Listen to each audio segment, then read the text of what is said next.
Good evening, everyone. I am Dr. Nikita, currently working at Baba Jaswant Singh Dental Hospital and Research Institute, Ludhiana. Today, I feel incredibly grateful to be a part of this prestigious Dentistry Excellence Conclave.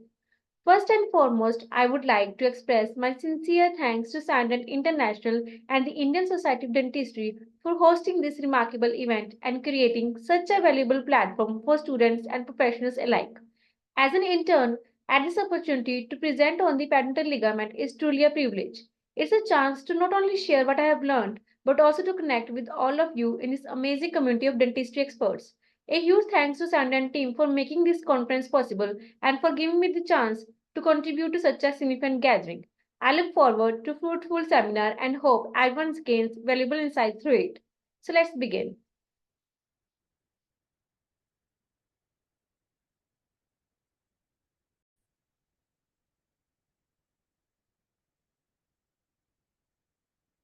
So, in this, we will discuss about the definition, structure, cellular composition, extracellular components, principal fibers, structures present in connective tissue, functions, and clinical considerations of periodontal ligament. First, we will discuss about the periodontium. The term periodontium arises from the Greek words peri. Peri means around and odont means tooth. Tissues that invest and supports the teeth are collectively termed as periodontium. It further includes gingiva, cementum, periodontal ligament, and alveolar bone. Then, definition of periodontal ligament. According to Kenza and Bernard, the periodontal ligament is the connective tissue that surrounds the root and connected to the bone. It is continuous with connective tissue of the gingiva and communicates with the narrow spaces through vascular channels in the bone. And according to Orban's periodontal ligament, it is the periodontal ligament occupies the periodontal space which is located between the cementum and the periodontal surface of alveolar bone and extends coronally to the most apical part of the lamina propria of the gingiva. Periodontal ligament is a tooth supporting structure. Another name of periodontal ligament are periodontal membrane, alveolo-dental ligament, desmodont, pericementum, dental periosteum, and gomphosis. Structure of periodontal ligament. PDS space has the shape of an hourglass, narrowest at mid-root level, and its average width is 0.15 to 0.38 mm. It is detected in radiographs as a radiolucent lining paralleling the root surface. PDS space is reduced in non-functional and unerupted tooth. PDS space is increased in teeth subjected to heavy occlusal stress. Then we will discuss about the cellular components. It includes synthetic cells, resorptive cells, progenitor cells, epithelial rest of molasses, and defensive cells. So, first we will discuss about the synthetic cells. It includes fibroblasts. Fibroblasts are the predominant cells in the periodontal ligament. They are capable of both secretion and degradation of collagen. Fibroblasts near cementum are derived from investing layer of dental papilla, and fibroblasts near alveolar bone are derived from perivascular mesenchyme of dental follicle and also show abundant alkaline phosphatase activity. Fibroblasts are large cells with extensive cytoplasm and characteristics of synthesizing cells are seen prominently. They are of various shapes like fusiform, tripolar, and stellate. Fibroblasts of PDL have cilia and the cilia is associated with control of cell cycle or inhibition of centriolar activity. These cells produce growth factors and cytokines such as IGF-1, BMPs, PDGF, and IL-1, etc. Further synthetic cells also includes osteoblasts. Osteoblasts are the bone-forming cells lining the alveolar bone of the tooth socket closely resembling cementoblast. They are cuboid in shape with prominent spherical and large nucleus placed at basal end of cell. Large amounts of RER gives the cytoplasm of active osteoblast a slightly basophilic hue. Active osteoblasts produce an enormous quantity of collagen type 1. Alkaline phosphatase is present and is mostly found on the apical cell membrane. Further, synthetic cells include cementoblasts.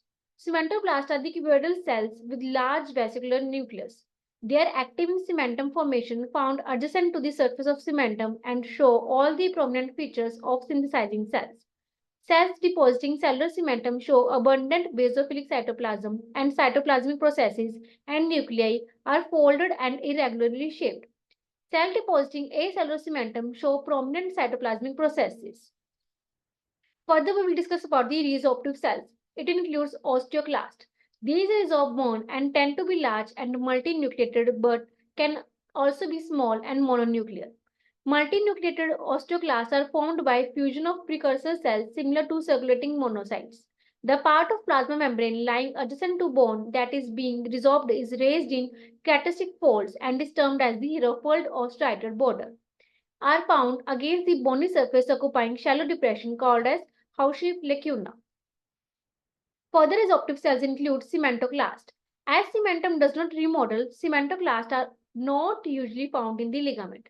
These cells only occur in certain pathological conditions during resorption of deciduous teeth and when regressive forces are applied on a teeth such as orthodontic therapy. These cementoclasts resemble osteoclasts and are located in depressions in cementum resembling house-shaped lacuna. These cells are not only resorb cementum, they can destroy dentine and enamel as well as. Thus, they are also called as odontoclast. Further resorptive cells include fibroblast. Fibroblast may be capable of both synthesis as well as resorption. The fibroblast responsible for resorption contain fragments of collagen that appear to be undergoing digestion. The presence of these cells indicates resorption of fibers occurring during either disease or physiological turnover or remodeling of periodontal ligament. Further, there are some progenitor cells. All connective tissue, including periodontal ligament, contain progenitor cells that have the capacity to undergo mitotic division. They are the undifferentiated mesenchymal cells that have a perivascular location within 5 micrometers of blood vessels. When stimulated appropriately, these cells undergo mitotic division and can differentiate into fibroblast, osteoblast, or cementoblast. Further are our epithelial rest of molasses. These are found close to the cementum, first described by Molasses in 1884. These are remnants of the epithelium of Hartwig's epithelial root sheath. They persist as a network, strands, islands, or tubule-like structures near and parallel to the surface of root. When certain pathological conditions are present, cells of epithelial rest can undergo rapid proliferation and can produce a variety of cysts and tumor of jaws. Further are some kind of defensive cells which include mast cells and macrophages. First, we will discuss about the mast cells. These are small, round or oval cells. Their size is 12 to 15 micrometer. They are characterized cytoplasmic by numerous granules. These granules contain heparin and histamine. Histamine plays an important role in inflammatory reactions and also in antigen-antibody reactions. Further are some macrophages. These can be visualized by the presence of phagocytosed material in their cytoplasm. They are derived from blood monocytes. There are some extracellular components present in the periodontal ligament, which includes periodontal fibers and ground substance.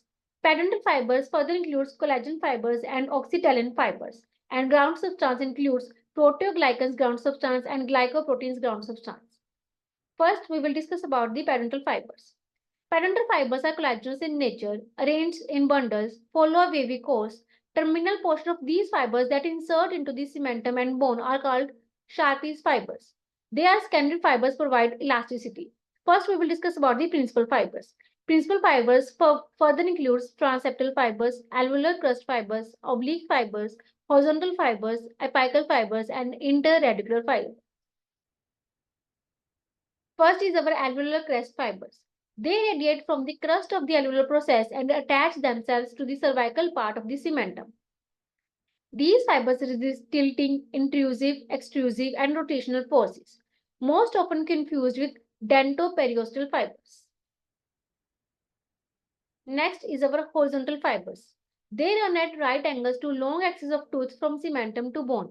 They are roughly parallel to the occlusal plane of the arc. They are found immediately apical to the alveolar crest fiber group. They are limited mostly to the cornal 1/4 of the periodontal ligament space.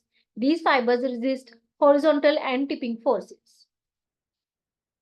Next is our oblique fibers. Most numerous and occupy nearly 2/3 of the ligament. They are attached to cementum apically from their attachment to the bone, thereby resulting in their oblique orientation within the periodontal space. These fibers constitute the main attachment. These fibers resist vertical and intrusive forces. Then are our apical group. They radiate from the cementum and the root tip to become anchored into the fundus of the bony socket. The apical fibers resist the forces of luxation, may prevent tooth tipping, and protect delicate blood and the lymph vessels and nerves traversing the periodontal space and root apex. These fibers are not seen on incompletely formed roots. There are some interradicular group also. From the crust of the interradicular septum, bundles extend to furcation of multi-rooted teeth. These fibers resist tooth tipping, torquing, and luxation. These fibers are lost if age-related gingival recession proceeds to the extent that the furcation area is exposed. Total loss of these fibers occur in inflammatory periodontal disease. Further, there are structures present in the connective tissue which includes blood supply, venous supply, lymphatic supplies, and nerve supply. First, we will discuss about the blood supply. Blood supply. Apical vessels that supply the dental pulp. There are some branches from intra-alveolar vessels. These branches run horizontally, penetrating alveolar bone to enter periodontal ligament. Gingival vessels entering periodontal ligament in cornal direction. There is rich vascular plexus at apical and cervical part of periodontal ligament. Blood supply increases from incisors to molars. Single rooted teeth has blood supply greatest at gingival third, then apical and middle third. And in multi-rooted teeth, there is blood supply equal at middle and apical but more at gingival third. Then is our venous supply. Receive the blood through the abundant capillary network, seen more in apical and interradicular areas. There is our lymphatic drainage which supplement the venous drainage. Then nerve innervation. In an unerupted tooth, the developing periodontal ligament is supplied by fine unmyelinated nerve fibers. Periodontal ligament is mainly supplied by the dental branches of the alveolar nerve through the apical perforations of the tooth socket or from the cribriform plate. Functions of periodontal ligament. There are many types of functions performed by periodontal ligament. First is our physical, then remodeling, then formative and nutritional and sensory function. Physical functions include attaches the tooth to bone, shock absorption, and transmit the occlusal forces to the bone. Then nutritional sensory functions include it has a rich vascular supply which provides nutrition to the cementum, bone, and gingiva. Periodontal ligament is supplied by nerve fibers that can transmit sensation of touch, pressure, and pain to higher centers. Pre-endings carry pain sensations. Ruffini-like mechanoreceptors located in the apical area. Meissner's corpuscles are mechanoreceptors located in mid-root region. Spindle-like pressure, vibration endings located mainly in apex. So in the end, I want to thank you all for your attention during my presentation on the periodontal ligament. I hope the information shared has deepened your understanding of this important structure in dentistry. A special thanks to Cynodent International and the Indian Society of Dentistry for organizing this incredible event and providing us with such a valuable learning platform. Your efforts are truly appreciated, and I look forward to more such opportunities to learn and grow together. Thank you so much.